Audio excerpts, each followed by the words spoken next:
All right, today we're going to tackle one of the biggest, coolest ideas in software engineering, how Erlang and OTP build systems that are, well, almost impossibly tough to kill. We're talking about fault tolerance on a whole other level. This is the holy grail for every engineer, right? We all want to build that one perfect system that just can't break. We pour hours into preventing every single bug we can think of. But what if that's the completely wrong way to look at the problem? And this is the radical idea at the very heart of Erlang. It doesn't waste time trying to be perfect. Nope. It just assumes that things are going to fail, and it focuses everything on recovering so fast that nobody, not even the system itself, really notices. This is that famous let it crash philosophy you've probably heard about. So to really get this, we're going to build the whole concept from the ground up. We'll start with the basics, see the problems that pop up, and then unpack the brilliant solution that is the supervision tree. Let's do it. Okay, first things first, we need to understand what makes Erlang's world tick. And it all starts with its fundamental building block for everything, the process. Now hold on. When I say process, I don't want you thinking about those heavy, clunky operating system processes. Erlang processes are unbelievably lightweight and fast. You can spin up millions of them without breaking a sweat, and each one just handles one tiny little job.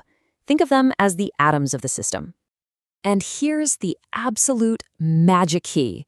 Each of these little processes is its own tiny universe. It's got its own memory, its own state. Nothing another process does can mess it up. So if one of them crashes, the error is totally contained. That fault isolation is the bedrock for everything we're about to build. Okay, so if every process is in its own little bubble, how do they know if a process they depend on has gone down? Well, the simplest way is something called a link.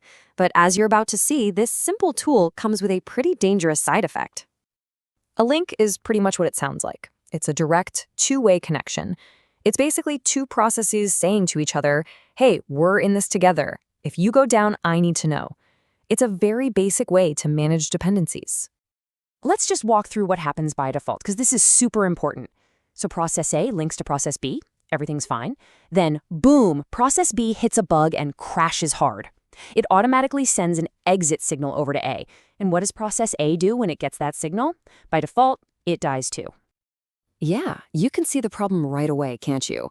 Links let processes know about each other, but the default behavior can cause a catastrophic chain reaction. One tiny error creates a domino effect that can wipe out your whole application. That is the exact opposite of the robust system we want to build.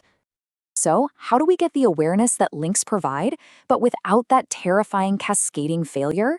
This is where OTP, the framework built on top of Erlang, gives us a truly genius pattern, the supervisor. The whole idea is to split our processes into two very different roles. We have our workers.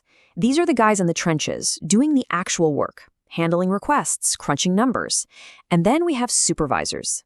These are special processes, and their only job in life is to watch the workers and make sure they're okay. They don't do any business logic themselves. And here's how it fixes our domino problem. The supervisor links to its workers, but it's built differently. It's set up to trap exit signals. So when a worker crashes and sends that death signal, the supervisor doesn't die. It just catches the signal, treats it like a little FYI message, and then looks at a restart strategy you've defined. It might restart just that one worker, or maybe a group of them, but it brings them back to a clean, fresh state. The fault is contained. Problem solved. Now, this supervisor and worker pattern is amazing, right? But having to write all that custom logic for trapping exits and handling restarts every single time, well, that would be a huge pain. So OTP makes it easy for us by bundling these patterns into something called behaviors. You can think of a behavior as a battle-tested template for a process. OTP gives you all the generic, complicated plumbing for how a supervisor should behave. All you have to do is fill in a few functions, the callbacks, that contain your specific application logic. You get to focus on the what, and let OTP handle the how. And OTP comes with a whole set of these right out of the box. You've got Gen Server for your classic client-server stuff, Gen StateMem for finite state machines, and of course the supervisor behavior itself. Using these makes your code super consistent and way easier for anyone to understand. So we have workers doing the work and supervisors watching over them. That's great for one level. But now, let's zoom out and see how this scales up to build an entire self-healing application. And here's the really mind-bending part. A supervisor doesn't just have to watch workers. A supervisor can also watch other supervisors. Whoa! This lets you build up layers of responsibility, creating an entire organizational chart for fault recovery. And this beautiful hierarchical structure is what we call a supervision tree. You have your top-level supervisor at the root, watching over managers, who are also supervisors, who in turn watch over the worker processes doing the real work at the leaves of the tree. This is the blueprint. A failure deep down in one branch gets handled locally, and the rest of the system never even knows anything went wrong.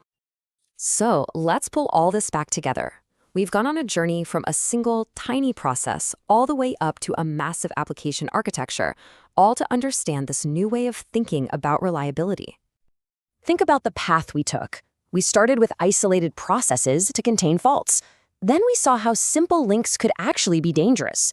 So we brought in the supervisor pattern to manage those failures intelligently.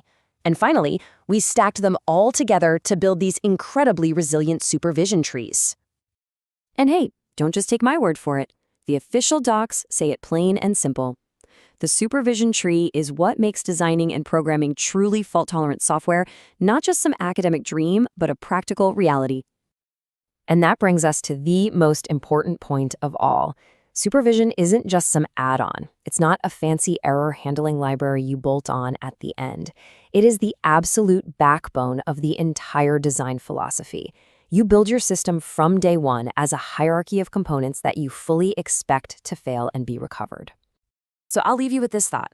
Shifting from prevent all failures to embrace fast recovery is a massive change in mindset.